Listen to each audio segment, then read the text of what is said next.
Theory theory जो हम study कर रहे हैं, थ्योरी का हमें मीनिंग पता होना चाहिए कि थ्योरी होती क्या है। यही 2 मार्क्स का क्वेश्चन आएगा कि व्हाट इज पॉलिटिकल थ्योरी, तो आपको थ्योरी का ही नहीं पता होगा कैसे लिखोगे फिर। ठीक है, कोई बच्चा बता सकता है मेरे को कि थ्योरी क्या होती है? क्योंकि ये थ्योरी वर्ड तो कहते जैसे आप साइंस में कि थ्योरी भी होती है, प्रैक्टिकल भी होता है ना? हाँ, एक्सप्लेनेशन ठीक बोल रहे हो, पर ऐसे अगर आप पूरा आप एक्सप्लेन करोगे तो व्हाट इज थ्योरी, थ्योरी है क्या? देखो थ्योरी में आप अगर आप एक्सप्लेन करो, जैसे आप साइंस में आप कह रहे हो एक्सप्लेनेशन, एक्सप्लेनेशन आई थिंक मेरे को जो समझ में आ रहा है कि आप ये बताने की कोशिश कर रहे हो कि जो आप रिटर्न में लिख रहे थे वहां पे, जो एक्सप्लेनेशन जो आपके दिमाग में था उस कंसेप्ट को आप लिख रहे थे, जो प्रैक्टिकल नहीं है। ठीक है, अगर प्रैक्टिकल आपने कर लिया, जब आपने कोई चीज प्रैक्टिकल कर ली वो आप लिख रहे हो, दैट इज थ्योरी। हाँ ठीक बोल रहे हो, पर देखो जैसे हमारा दिमाग है, हमारा माइंड है, तो हमारा माइंड, थ्योरी की जो शुरुआत है वो दिमाग से होती है।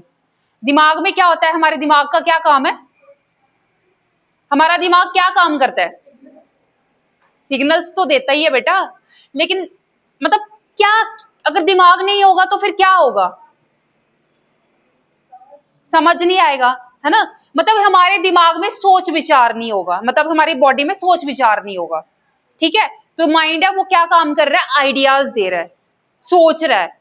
ठीक है, अब जब वो आइडिया आ गया तो दिमाग में आइडिया आ गया, फिर देन उसके बाद अब किसका काम है, कौन से हमारे बॉडी पार्ट का काम है उस आइडिया को, कैसे वो आइडिया दिमाग में ही ऐसे रहेगा, फिर देन क्या करेंगे हम उसको?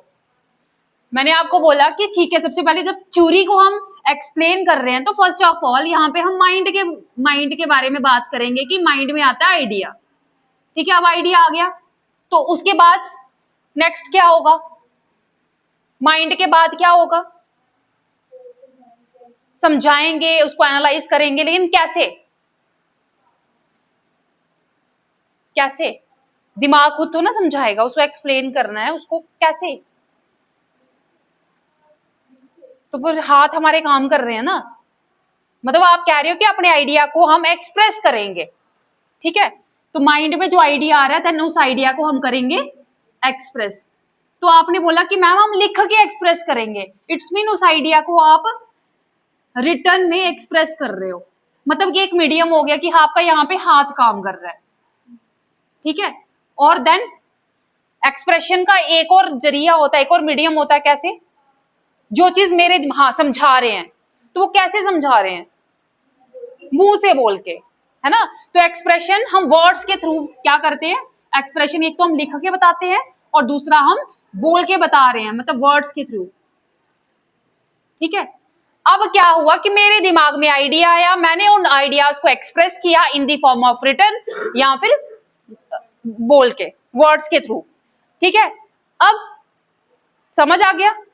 अब देन उस चीज को जब हम रिटन फॉर्म में एक्सप्रेस कर रहे हैं, जहां जो मैंने बोला वो आपने लिख लिया, वो लिख लिया, दैट इज उसको हम क्या बोलेंगे?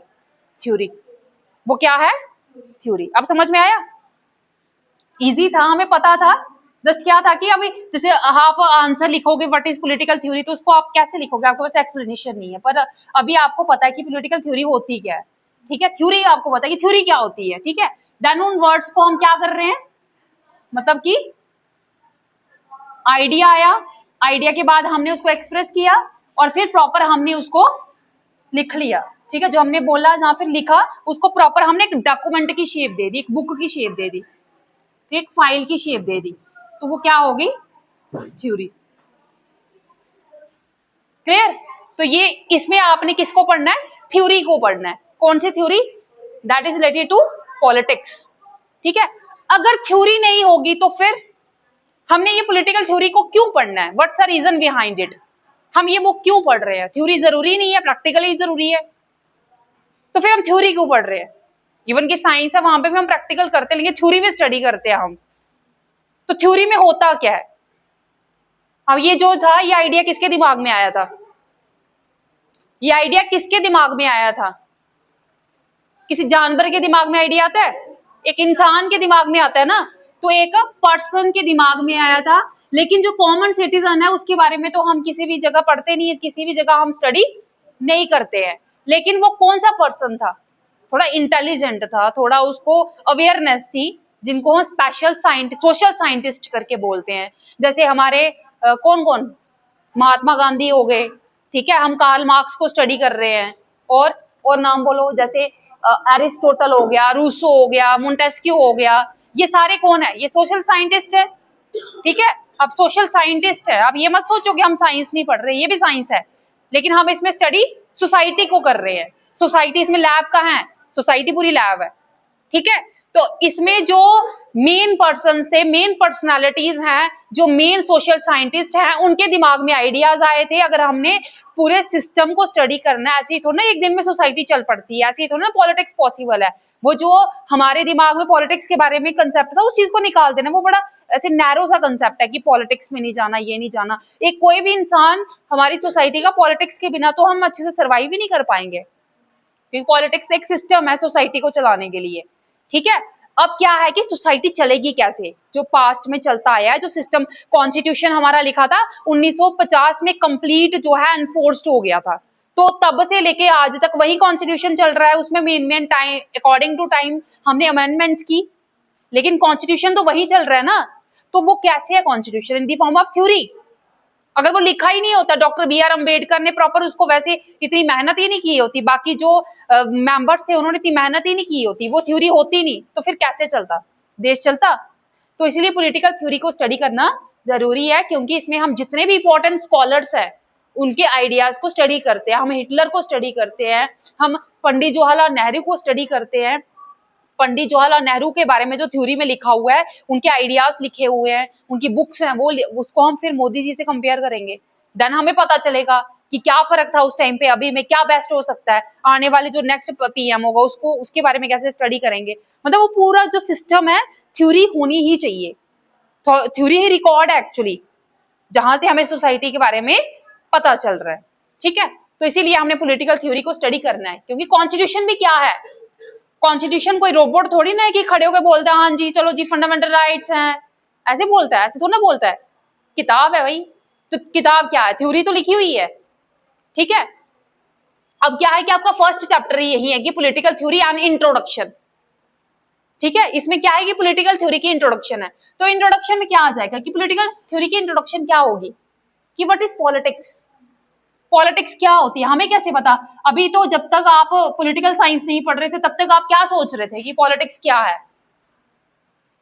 पॉलिटिक्स एक प्रोफेशन टाइप आप ऐसे ही सोच रहे थे कि अच्छी नहीं होती, ये वो ऐसे कंसेप्ट थे। लेकिन अब आपको पता चला है कि पॉलिटिक्स होती क्या है, ठीक है, क्या होती है। जैसे महात्मा गांधी ने क्या बोला कि आपकी एक डेफिनेशन है, आपकी NCERT में एक डेफिनेशन है कि उन्होंने बोला कि जैसे एक आपने कॉइल देखी है ना, जैसे एक स्नेक है, तो वो स्नेक अगर आप कहीं जा रहे हो तो आपको नीचे से वो लिपट जाता है पूरा कॉइल की तरह, तो उसमें से आप निकल पाओगे। जैसे नागिन देखते हो आप, तो नागिन जब लिपट जाती है उसमें से निकल सकता है कोई, मार देती है वो फिर।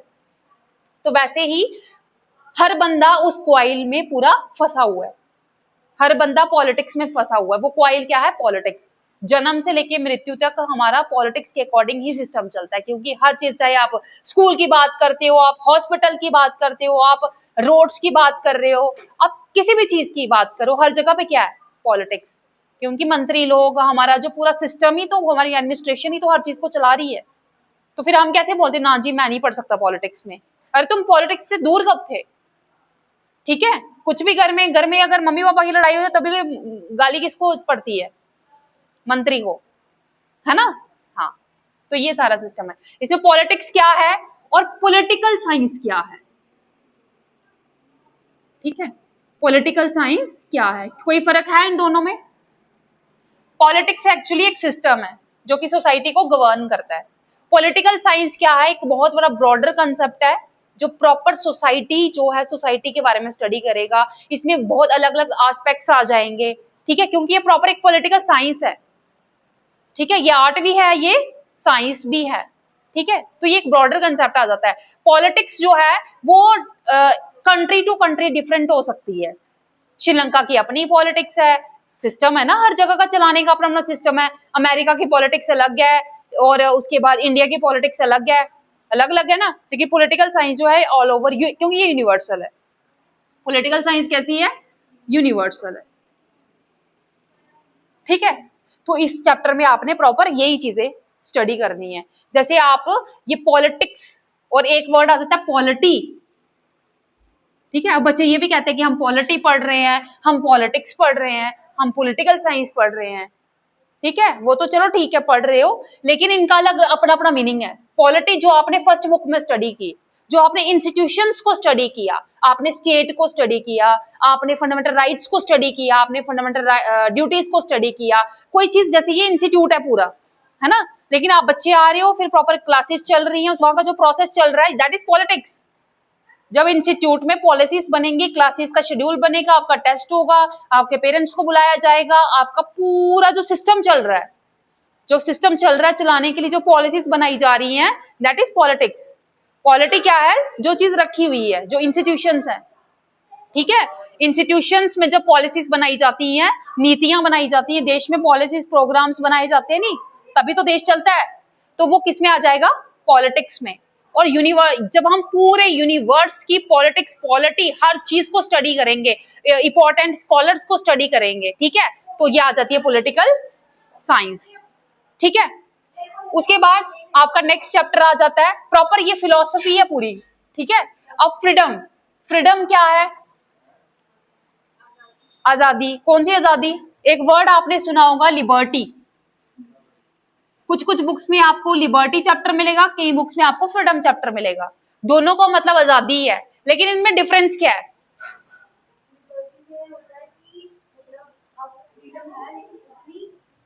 दक्ष थक तो नहीं गया? थक गया? बता देना मुझे, ठीक है। हाँ, जैसे यहाँ पे ब्रिटिशर्स थे, तो ब्रिटिशर्स से हमें क्या चाहिए थी? फ्रीडम, फ्रीडम चाहिए थी, ठीक है। आजादी मिल गई, लेकिन फ्रीडम जो है हमें कंप्लीट फ्रीडम चाहिए भाई, कंप्लीट इंडिपेंडेंस चाहिए किसी एक सिस्टम से, ठीक है।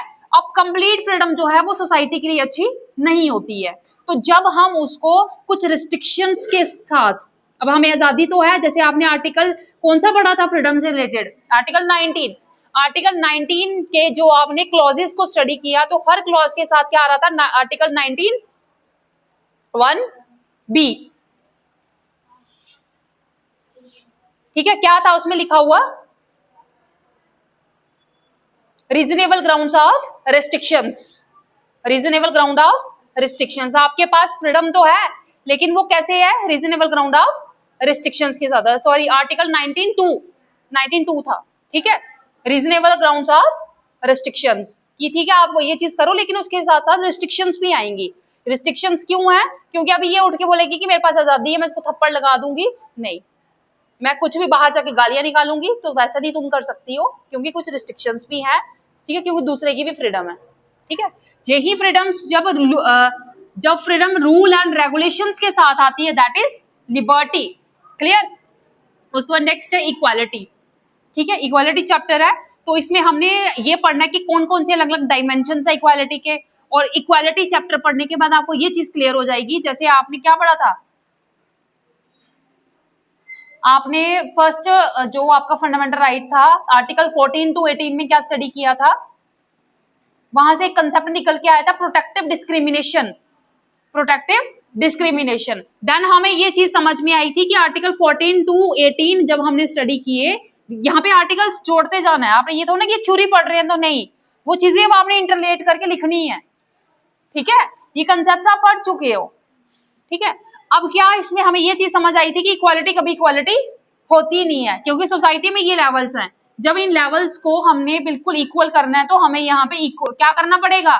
थोड़ी सी ज्यादा मतलब रिजर्वेशन देनी पड़ती है। एक कंसेप्ट निकल के आता है रिजर्वेशन। तो जब हम रिजर्वेशन देते हैं, तो एक जैसी रिजर्वेशन हम नहीं दे सकते, नीचे वाले को थोड़ी ज्यादा देते हैं। क्यों? क्योंकि जब इनको एक्स्ट्रा मिलेगा, तो ये भी इसके लेवल पे आ जाएंगे। जब लेवल पे आ जाएंगे, तो हमारी सोसाइटी में कौन सा कानून लागू हो जाएगा? UCC, uniform civil code. जैसे आपकी स्कूल की यूनिफॉर्म है, सभी बच्चे एक जैसे पहन के आएंगे, लेकिन बर्थडे वाले दिन कोई कोई बच्चे बीच में दूसरे अपने सिविल में जाते हैं, है ना। तो वैसे ही रिजर्वेशन वाला जो सिस्टम है वो गलत नहीं होता, सिर्फ वो क्या है कि लेवलिंग करने के लिए एक्स्ट्रा दिया जाता है। तो इसीलिए हमें यहाँ से ये समझ में आता है कि इक्वालिटी कभी भी इक्वालिटी होती नहीं है, क्योंकि no two individuals are alike, दो इंसान कभी एक जैसे नहीं होते, ठीक है। और उसके बाद नेक्स्ट टॉपिक आपका आ जाता है सोशल जस्टिस। सोशल जस्टिस में आपने क्या स्टडी करना है कि सोसाइटी में जो जस्टिस है, ठीक है।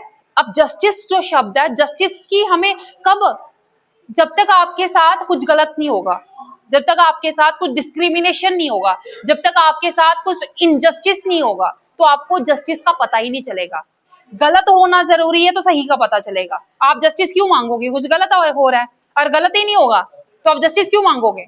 तो एक कंसेप्ट ही देखो, ये नेगेटिव भी है पॉजिटिव भी है। गलत होना जरूरी है तब जाके जस्टिस मांगा जाता है, ठीक है। अब सोशल जस्टिस में क्या आ जाएगा, ये इकोनॉमिक्स को लेकर आ जाएगा कि यहाँ पे इकोनॉमी की फील्ड में जो डेवलपमेंट करवानी है, पॉलिटिकल जस्टिस आ जाता है, ठीक है। तो इसके अलग अलग डायमेंशंस हैं, ये आपने यहाँ पे स्टडी करना है। उसके बाद टॉपिक आ जाता है राइट्स। आपने फंडामेंटल राइट्स वहां पढ़ी, लेकिन सिर्फ फंडामेंटल राइट्स नहीं है, सिर्फ मॉरल राइट्स हैं, आपके लीगल राइट्स हैं, ठीक है। तो अलग अलग राइट्स को स्टडी करना है आपने इसमें, ठीक है। सोशल राइट्स, तो राइट्स होते क्या है, क्लेम्स होते हैं। क्लेम्स मतलब किसी चीज जो आपके हक है, ठीक है। उसके बाद सिटीजनशिप। सिटीजनशिप कौन से पार्ट में है, Indian constitution part 4th, sorry अब मेरे मुंह से 4th निकला, आपने 4th बोल दिया। अरे वो एक ट्रिक दी थी मैंने, मेरे घर आए, मेरे घर के बड़ों को देखा। अरे भाई मैंने एक आपको एग्जांपल दी थी कि पार्ट 1st में इंडिया एंड इट्स यूनियन, घर देखा मेरा। तो वैसे ही भारत को स्टडी करना है, भारत की यूटीज को स्टडी, भारत की स्टेट्स के बारे में पार्ट 1st जो है वो मेंशन कर रहा है, ठीक है। और फिर आर्टिकल 1 to 4 पार्ट 1st, भूल गए ना आप लोग, ये रिवीजन कर रहे हो। कहते revision is the key to success, पर मुझे वैसे दिख नहीं रहा यहाँ पे कुछ भी। अब पार्ट 2, मेरे घर में आके तुम लोग क्या करोगे, मैंने दावत में तो ना बुलाया आपको, आप मेरे घर के लोगों को देखोगे, ठीक है। वो लोग कहाँ हैं, वो सिटीजन ही तो हैं, ठीक है। आर्टिकल 4 to 11, ठीक है। किससे डील कर रहा है, सिटीजनशिप। अभी जो लेटेस्ट रोहिंग्यास को लेकर चल रहा है हमारे देश में, जम्मू कश्मीर भी इसमें इंक्लूड है। रोहिंग्यास बांग्लादेश की साइड से जो लोग हैं, ठीक है, हम इंडियंस, वैसे ही वहां पे भी अलग से एक रोहिंग्यास को लेकर, अभी इससे पहले जब बीजेपी सरकार आई थी तो CAA करके आपने सुना होगा, सिटीजनशिप अमेंडमेंट एक्ट पास हुआ था, ठीक है। जो माइग्रेंट्स मतलब कि जो लोग रिफ्यूजीज थे उनको प्रॉपर यहाँ पे स्टेटस मिल गया कि इंडियंस ही हो तुम लोग, जो कैंप्स में रह रहे थे, टेंट लगा लगा के रह रहे थे इंडिया पाकिस्तान के टाइम पे, जो लोग बेचारे ऐसे ही थे, ठीक है। तो इसमें आपने सिटीजनशिप को स्टडी करना है, पार्ट 2, क्लियर। उसके बाद नेशनलिज्म। नेशनलिज्म वर्ड तो मैं 3 साल से पढ़ाते आ रही हूँ आपको। नेशनलिज्म क्या है, प्रॉपर एक ऐसी ideology that deals with a nation. Nation क्या है, नेशन क्या है, feeling of oneness, feeling of oneness, ठीक है। अब नेशन और स्टेट में क्या फर्क होता है, what is the difference between a state and a nation. State के कुछ इंपॉर्टेंट क्या होते हैं, एलिमेंट्स होते हैं, जैसे कि टेरिटरी और गवर्नमेंट, पॉपुलेशन, सॉवरेनिटी, ये इसके एलिमेंट्स हैं। क्योंकि सबसे पहले आपके पास जगह नहीं होगी, स्टेट कहां बनाओगे, देन उसके बाद आपके पास पॉपुलेशन होनी चाहिए, देन एक गवर्नमेंट होनी चाहिए। और सबसे इंपॉर्टेंट बात कि जब तक हम अंग्रेजों के गुलाम थे तब तक हम इंडियंस नहीं थे, हम ब्रिटिश इंडिया था। हम सॉवरेन होना चाहिए, हम internally as well as externally क्या होने चाहिए, फ्री होने चाहिए, ठीक है। लेकिन नेशन में क्या होता है, बहुत सारी स्टेट्स होती है लेकिन वो नेशन नहीं बन पाई। जब आपने rise of nationalism in Europe पढ़ा, आपने नेशनलिज्म इन इंडिया पढ़ा, तो स्टेट फिर नेशन में तब्दील होती है जब उन लोगों में डाइवर्स नेशन होता है, डाइवर्स सोसाइटी होती है, वहां पे कल्चर अलग अलग होता है, वहां की भाषा अलग अलग होती है, तो लोगों को जोड़ा जाता है। सरदार वल्लभ भाई पटेल को याद करो, 12th क्लास में भी आप पढ़ोगे। तो उन्होंने क्या किया, उन्होंने क्या किया, 565 प्रिंसेस स्टेट्स को जोड़ के एक नेशन बना दिया। वी आर ऑल इंडियंस, हम सब भारतीय हैं। आपने इटली को पढ़ा, 7 प्रांतों में था वो, 7 फ्रेगमेंटेड स्टेट्स, याद करो 10th में जो पढ़ा था आपने। बाद में एक नेशन बन गया, जर्मनी को पढ़ा, ब्रिटेन को पढ़ा, तो वो बाद में नेशंस बने, तब जाके उन लोगों, आपने वो पढ़ा होगा। फिर उसके लिए एक फ्लैग, नेशनल लैंग्वेज, ये सब चीजें उन्होंने रखी। तो इसमें हमने यही स्टडी करना है। तो देन उसके बाद सेकुलरिज्म। अगर हम इंडिया की बेसिक फैब्रिक की बात करें तो ये सेकुलर वर्ड मैंने आपको प्रियम्बल में बताया था कि पहले ये कॉन्स्टिट्यूशन में नहीं था, पर इसकी जो एक्सप्लेनेशन है वो कॉन्स्टिट्यूशन में थी, ठीक है। लेकिन बाद में इंदिरा गांधी ने 42nd अमेंडमेंट के तहत ये सेकुलर वर्ड जोड़ दिया। मैं प्रियम्बल फिर से करवाऊंगी क्योंकि लास्ट वाले जो आपकी फर्स्ट बुक के 2 टॉपिक्स है, प्रियम्बल समझ में आएगा तो वो आपको पता चल जाएगा, ठीक है। तो ये सेकुलर वर्ड फिर 42nd अमेंडमेंट के तहत जोड़ा गया। तो ये सेकुलर का क्या मतलब होता है? सर्वधर्म समभाव, ठीक है, जहां पे किसी भी स्टेट का कोई ऑफिशियल रिलीजन नहीं होता। India is not a Hindu kingdom, ठीक है, सेकुलर है। यहाँ पे स्टेट का, इंडिया का कोई रिलीजन नहीं है, इंडिया के लोगों का रिलीजन है, ठीक है। लेकिन जो फॉरेन वेस्टर्न कंसेप्ट है, वहां पे जो स्टेट्स हैं वो इंटरफेयर नहीं करती लोगों के बीच में, लेकिन इंडिया में इंटरफेयर करना पड़ता है क्योंकि वो सोसाइटी वैसी है। वहां पे लोग जो है इंटरफेयर, वहां पे गवर्नमेंट इंटरफेयर क्यों नहीं करती है? उसके पीछे रीजन क्या है? क्योंकि वो एडवांस लोग हैं। हमारे देश में क्या होता है? क्योंकि एंटी लोग बीच में घुस गए हैं। अभी कोई हमारा, अगर सोचो कोई जैसे सरदार लोग हैं, ठीक है, हिंदू लोग हैं, अपना वो निकालते, रैलियां निकालते हैं, अपने अपने अलग अलग रिलीजियस रैलीज निकालते हैं। तो उस टाइम पे कुछ एंटी लोग बीच में घुस गए, वहां पे लड़ाई झगड़ा शुरू कर दिया, वहां पे निकाली तलवारें, डंडे लिए मारना शुरू कर दिया। फिर स्टेट को तो इंटरफेयर करना पड़ेगा क्योंकि सोसाइटी के अकॉर्डिंग ही स्टेट ये चीज मतलब कि डिसाइड करती है कि मुझे इंटरफेयर करना है या नहीं करना है। तो इंडिया में इंटरफेरेंस होती है, पर इंडिया का कोई भी रिलीजन नहीं है, इंडियंस का रिलीजन